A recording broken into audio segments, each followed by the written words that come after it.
coming out today for the International Day of Al-Quds and standing with the people of Palestine.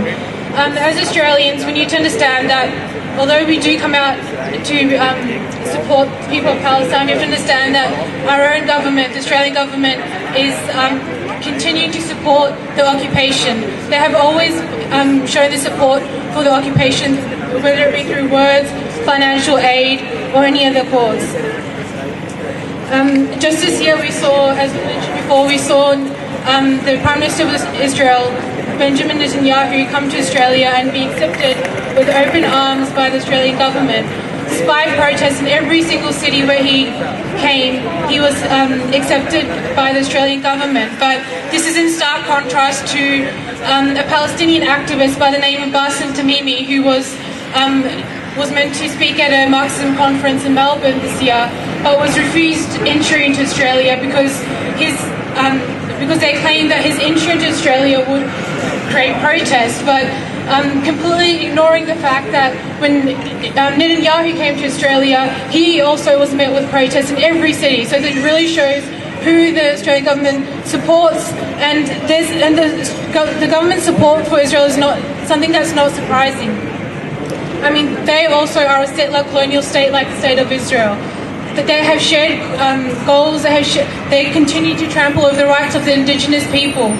And today we stand here in solidarity with Palestine and with the indigenous community of Australia, because we understand that the continued support of Australia does have a reason, and both Australia and Israel continue to trample over the rights of the indigenous people.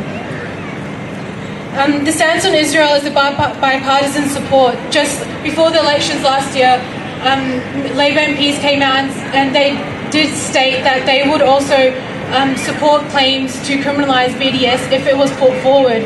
So we have to understand that as Australians, as members of the Melbourne community, we have to not only stand against oppressions, we have to hold our government accountable for the support of the Zionist Israeli state.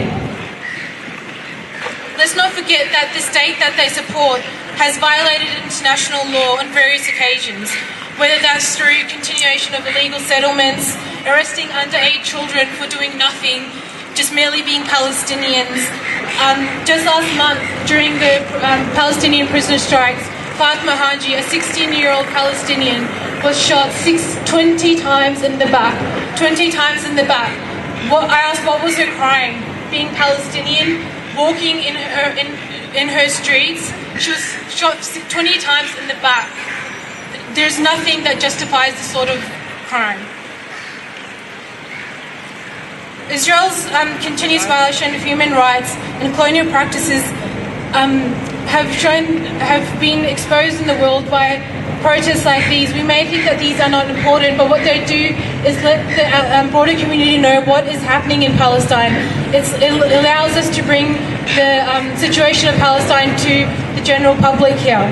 And we are seeing an effect where people, the general public, is showing greater support for the Palestinian struggle and stronger opposition to the state of Israel. Polls after polls that are coming out are proving this. So this is why it's important for us to come out, because although the real struggle and the real resistance and liberation of Palestine is happening within the occupied lands of Palestine by the people who are, whether they're in prisons, on hunger strike, whether they're out on the streets protesting, that's where the real resistance is happening. But we standing here have the duty and the responsibility to bring the cause of Palestine to the people and to stand and show them that we will stand in solidarity with you right till the very end. Whenever there's a call to protest, whenever there's a call for action for any sort of against any sort of injustice in the world, we need to come out in numbers. We need to say that we will stand against oppression, we will stand against injustice. This is what humanity is, and this is our goal, that no matter who is oppressed, no matter what religion, sect, whatever country, what race, what colour of the skin, when there's injustice, we need to stand firmly against it. This year, as someone said before, marks 50 years since the occupation of Palestine. But although it has 50 years of occupation, we also have to understand that there's 50 years of resistance, 50 years of people fighting back, 50 years of people saying that we will not accept the occupation of Israel, that we will not accept our rights being trampled upon, whether that's through starving themselves through a hunger strike, whether that's going out on the streets.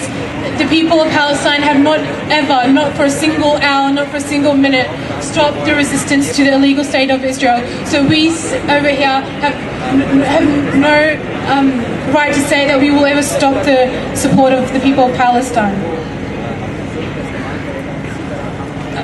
Al-Quds Day is a international day where people around this world are coming out, and it's great to see so many people here, and around the world there's people standing in support of the Palestinian struggle, and hopefully this is just the start of many, many more years of resistance. Thank you.